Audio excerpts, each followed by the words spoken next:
What's going on, guys? It's NoChainzz, and I'm back for part 2 of my Bengals Connected Careers mode, playing as Marvin Lewis. But in the last episode, I didn't really show anything other than gameplay. But right here, you guys get to see the news center where you get to see tweets from Chris Mortensen, Skip Bayless, I know tweets, and Adam Schefter, Trey Wingo, and a couple of other people. And they also have articles for the top stories showing where people get re-signed, and they also give you a scouting report kind of. And I thought that was really cool that they added that. It hasn't got repetitive yet, but a lot of people are saying that it will get repetitive, and I'm sure it will. I mean, the more you play, the more repetitive it gets. But I didn't really get to look at the roster. Well, you guys didn't get to see the roster overall to see what kind of team I'm working with, and I go through this kind of fast, but these are the players that I had. Mohamed Sanu, the rookie, Jermaine Gresham, and I just go through the whole offensive line and every position just so you guys get to see what the weak points may be and what the strong points are for this team that I'm going to be using. And the weakest point at this team right now, I would have to say, is safety. Although as a unit, this defense plays well. I believe we're number 1 going into this week. And Drake Kirkpatrick, the first-round rookie, he will not be getting any playing time in the first year unless it's an injury, because we have our good nucleus of corners that we have starting, and they actually defend really, really well. And this is the matchup that we have. Like I said, we do have the number 1 defense in the league after week 1. The 22nd offense, although we scored a good amount of points. And I'll be back after the gameplay starts, and you guys get to see this opening sequence. Hello, friends. Jim Nantz along with Phil Simms. There's nothing like a heated divisional game, and it's about to come your way. There's not a whole lot of love to be found on this field today, partner, as we're about to kick off. Well, there's no doubt about that. They do not like each other. That's the simplest way to say it. You play your division rival twice a year, so that alone is going to build some animosity. And the other thing is, too, when you go into the offseason, what is the number 1 thing you try to do? Find ways to beat your division rival. So that's what we're going to see out here today. A lot of emotion, a lot of good play. It's going to be very exciting.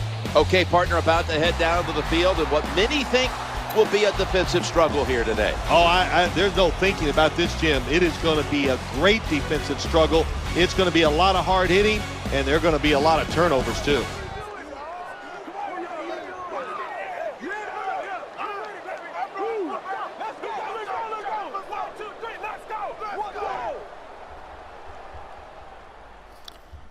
Alright, as you guys can see, we'll be facing off against the Cleveland Browns, another division rival for the 2nd week straight. And the injury report reads Joe Hayden and TJ Ward, 2 big players in that secondary, so that'll definitely make it easier for AJ Green to get wide open. But look who they signed.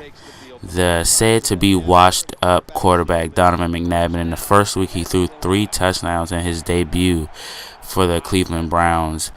But he's dropping back the pass and finds Watson, and they get all the way down to about the 40-yard line.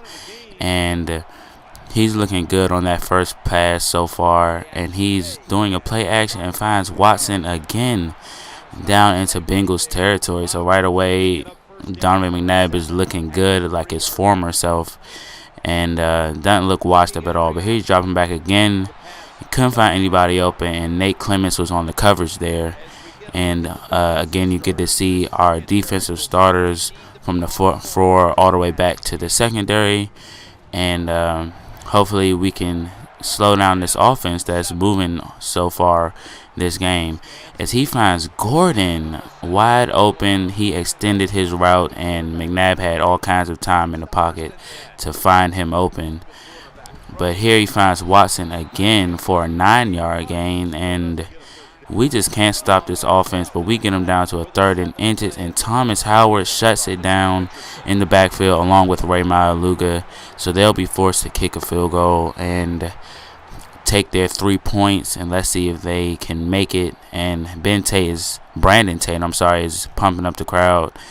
but they end up making it anyway. So they get on the board first, 3-0.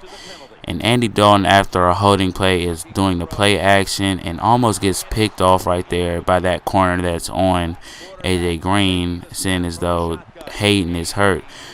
But I go deep to Tate, and he can't bring that in. But on 3rd and 20, Dalton is back to pass and goes all the way deep to Tate again. And he's going to outrun both of these defenders and take it for a touchdown.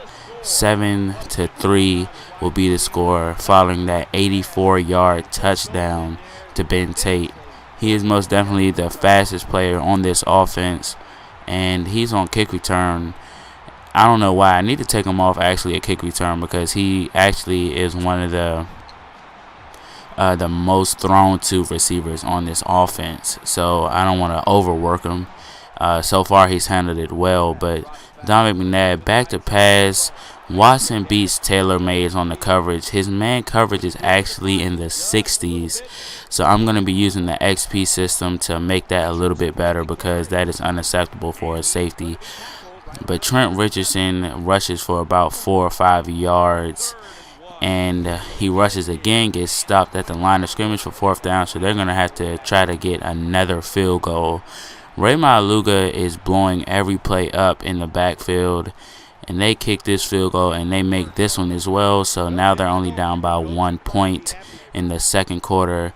But Benjarvis Green-Ellis cuts through his tackles and gets a 9-yard gain for his first rush of the game coming in the second quarter. But here we run into him again. He gets shut down, caught behind his offensive line.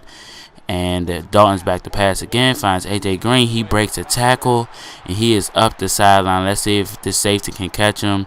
And he does, but it'll be too late, because it is a touchdown, A.J. Green. That is another long touchdown for this Bengals offense. Like I said, the 2 injuries are going to be a big part in the success of this wide receiving core, because their number 1 corner and their number 1 strong safety is out.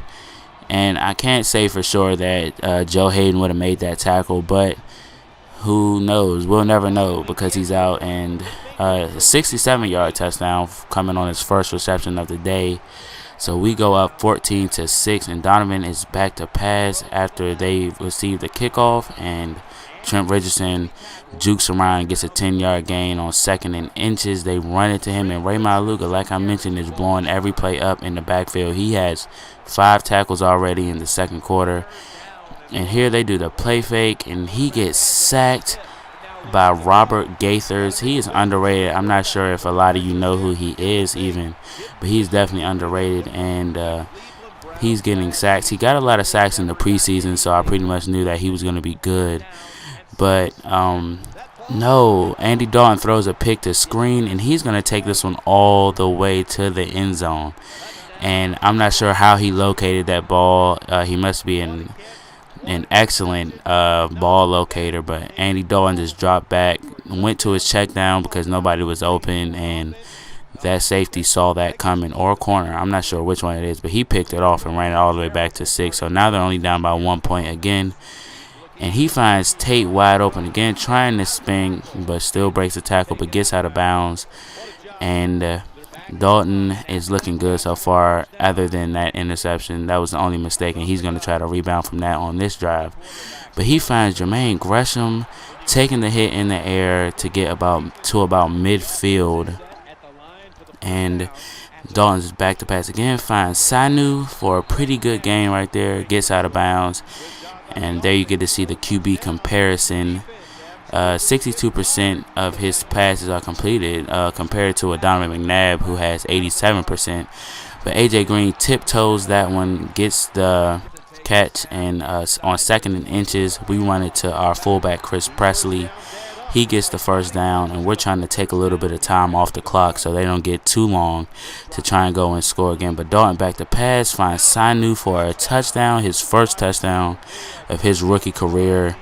And that is a great play, so we get 21 points to their 13. And Andy Dalton responded to that earlier thrown pick 6 in an excellent way by throwing a touchdown. And we're back on defense, and Donovan McNabb is sacked by Carlos Dunlap. and it is looking really good for this defensive line. I mean, we were number one coming into this game, and it looks like we're going to keep that. As Taylor Mays catches a pick and has nobody to beat and is going to go into the end zone for our own pick six, almost similar to the one that Andy Dalton threw, but we get a pick six and go up 28-13. But with 3 seconds left, they're able to get a pass and get out of bounds, and they end up tacking on a field goal. So the score is now 28-16. I'm not sure how I allowed that pass to let them get that 3 points, but it is now halftime, and I'll let you guys see the presentation. After this.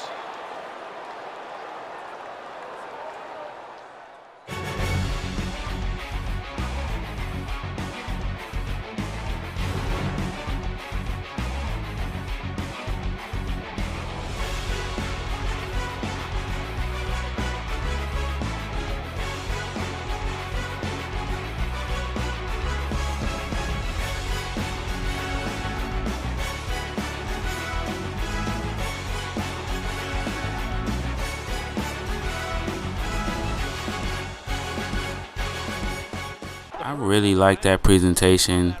It really makes it authentic to me because it looks just like it does on TV or similar.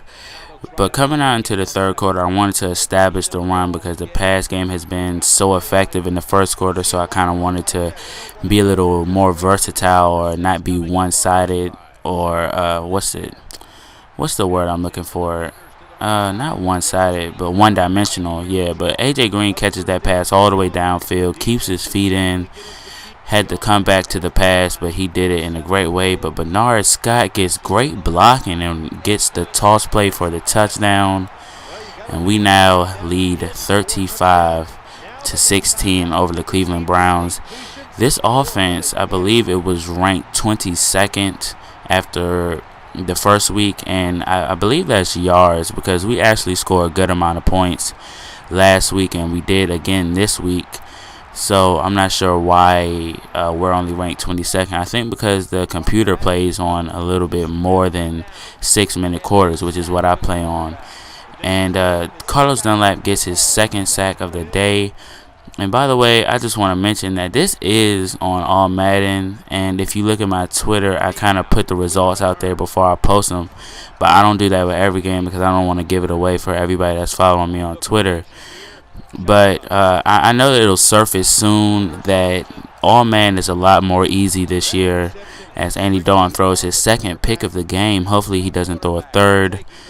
But Nate Clements catches another one. Another pick thrown by Donovan McNabb. But back to what I was saying, I know it'll soon surface in forums, and other commentators will soon say that All Madden is a little more easier this year because I really thought the Ravens were going to beat me week 1 because I can't even beat the Ravens on Madden 12. But we tack on a field goal, and we're going to nail this game out, and we win as Andy Dalton loses his balance. But like I was saying, last year I couldn't even beat the Ravens on All Madden, and I just come in and I blow them out. But I'm not sure why I adjust the sliders just by 5 points because I think I'm getting too much of a pass rush, and I'm not a sliders expert. I never really changed the sliders before. I just know that I want the computer to get better pass blocking because I get like 7 sacks per game. So I ended up doing that later on this season because I've pre-recorded a few games. But we end up winning 38-16 over the Cleveland Browns. So we're 2-0 in the division, but keep in mind we haven't played the Steelers yet. And the Steelers just might be the kryptonite to this Bengals team. Big Ben is always hard to contain. But Andy Dalton throws to 2 receivers, getting them both over 100 yards. And Raymond Aluga with 6 solo tackles. And he's doing great. 5 solo, I'm sorry. Or that was Dunlap. I was looking at 5 solo. But we get a lot of sacks, like I said. And it's really due to our secondary playing really good coverage. And like I was said earlier, Drake Kirkpatrick won't get any playing time because we have a great nucleus of corners already. And LeVar Arrington says, I guess the Bengals D learned how to nano blitz. Took down the Browns QB 6 times, and that's just what I was saying earlier. But we're going to release Zach Robinson, the third QB, because Andy Dalton is tough, and we also have Bruce Gradkowski. But there are 3 former Bengals in the free agency pool, and I want you guys to guess which one I'm going to sign to go on the other side of AJ Green. It could be T.O., Hushmanzada, or Chad Johnson, and I already signed them. I just want you guys to guess who it might be. And this right here is the XP part of Connected Careers. I'm going to raise his medium accuracy, and that's what I'm going to do to close out this video. I hope you guys enjoyed it. Leave a comment, let me know what you think, and I'll see you guys later.